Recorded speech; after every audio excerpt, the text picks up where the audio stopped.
فهذا كتابه المسمى اقتضاء الصراط المستقيم، طبعة دار المعرفة بيروت لبنان، وهذه نسخة قديمة، في صحيفة 297. اسمعوا ماذا يقول: والاحتفال بالمولد وأن يتخذ موسما قد يفعله بعض الناس ويكون له فيه أجر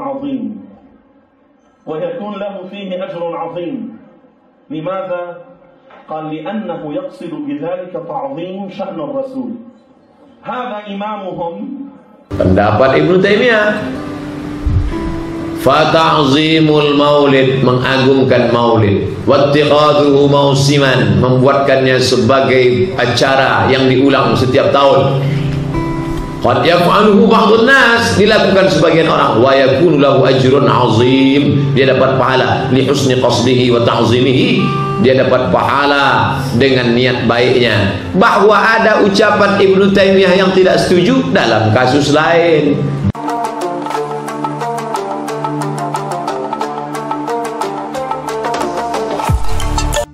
Nyata tidak jika merayakan maulid itu nyata bid'ah sebagaimana hujatan Salafi Wahabi, padahal rujukan utama dan panutan mereka Syekh Ibnu Taimiyah menganjurkan untuk merayakan maulid Nabi besar Muhammad sallallahu alaihi wasallam.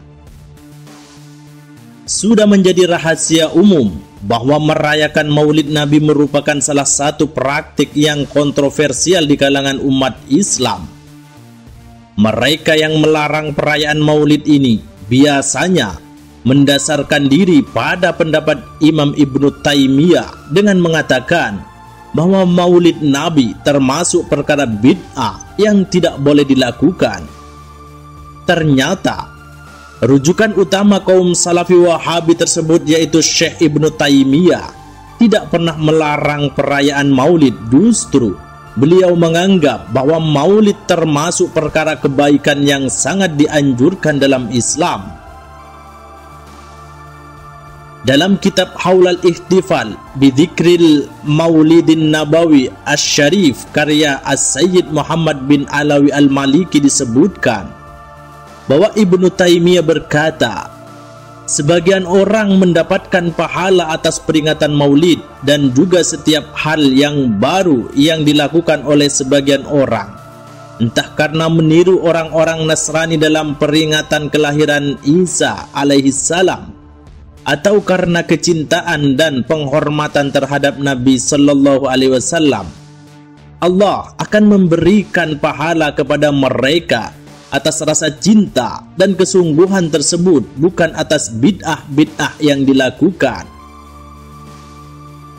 Perkataan Ibnu Taimiyah ini jelas mengandung unsur-unsur anjuran karena menjurus pada satu argumen bahwa siapapun yang melaksanakan maulid Nabi maka ia akan mendapatkan pahala atas apa yang dilakukannya.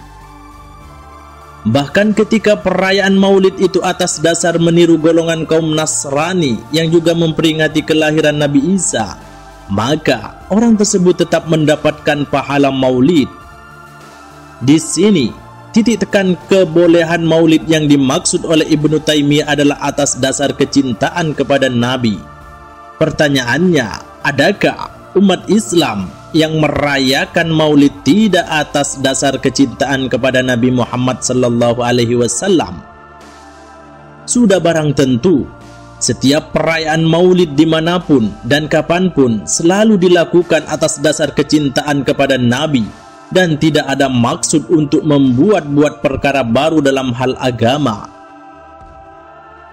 Selanjutnya, Ibnu Taimiyah mengatakan, ketahuilah bahwa sebagian dari amal atau maulid itu ada yang mengandung kebaikan karena terdiri dari berbagai amal yang bersifat syar'i, dan di dalamnya juga terdapat keburukan karena mengandung berbagai bid'ah. Maka ia bisa disebut buruk jika dilihat dari sisi adanya bid'ah yang merupakan penyimpangan secara keseluruhan dari agama. Hal ini adalah seperti kondisi kebanyakan kaum munafik dan fasik. Maksud dari perkataan ini adalah bahwa di dalam perayaan Maulid terkandung dua hal sekaligus, yakni kebaikan dan keburukan. Tapi sisi kebaikan ini tidak bisa digugurkan oleh keburukan secara keseluruhan, lantaran Maulid tidaklah menyerupai tindakan-tindakan kaum munafik dan fasyik. Perayaan Maulid juga tidak bertujuan untuk melakukan penyimpangan terhadap agama. Justru dalam perayaan Maulid itu tercermin kecintaan yang mendalam terhadap agama Islam yang diekspresikan melalui perayaan kelahiran Nabi Muhammad SAW.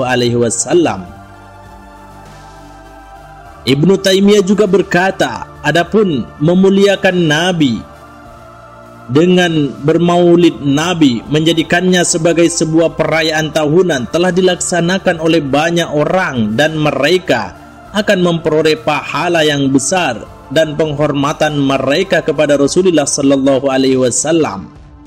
Sebagaimana telah saya ketengahkan kepada engkau bahwa perkara yang dianggap buruk oleh sebagian orang mukmin yang berpendirian tegas terkadang dianggap baik oleh sebagian orang lainnya. Pandangan Ibnu Taimiyah ini sekaligus mengindikasikan bahwa perkara apapun yang dilakukan oleh umat Islam, khususnya hal-hal baru yang tidak ada dalilnya secara pasti, selama perkara itu lebih condong kepada kebaikan ketimbang keburukannya, maka umat Islam tetap dibolehkan melakukannya. Dengan catatan, hal itu dilakukan atas dasar kecintaan kepada Islam dan bukan bertujuan untuk membuat hal-hal baru yang menyimpang. Maka dengan demikian, tidak ada alasan bagi siapapun untuk mengatakan bahwa Ibnu Taimiyah menolak secara mutlak keberadaan Maulid. Justru beliau mempersilahkan bagi siapa saja untuk melakukannya. Dan beliau juga meyakini bahwa Maulid Nabi termasuk perkara kebaikan yang ada ganjaran pahala di dalamnya. Wallahu a'lam bis-shawab.